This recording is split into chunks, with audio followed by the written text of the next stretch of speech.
লাভ শেপের একটা কেক ছিল, এটা খুবই সিম্পল ডেকোরেশন। সাইডে জাস্ট হচ্ছে রেড কালারের ক্রিম দিয়ে একটা বর্ডার হবে, আর মাঝখানে হচ্ছে লেখাটা হবে, আর ছোটো ছোটো কিছু হার্ট হবে।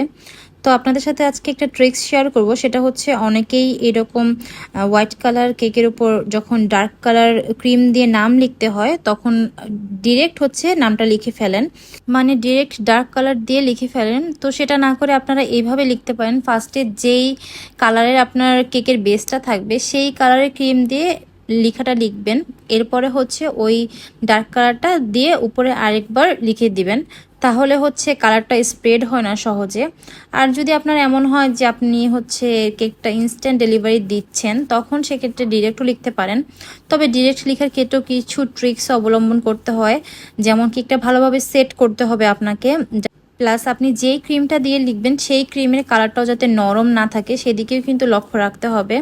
তো এখানে হচ্ছে আমি এই কেকটা অনেক দূর ডেলিভারি যাবে, এর জন্য আমি এইভাবে ডাবল করে লিখছি যাতে কালারটা কোনোভাবে স্প্রেড না হয়ে যায়, কারণ রেড কালারটা ক্রিমটা অনেক সময় করতে গেলে নরম হয়ে যায়।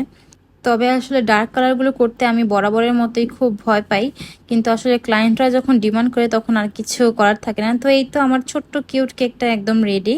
Thank you everyone for watching our video. আল্লাহ হাফেজ।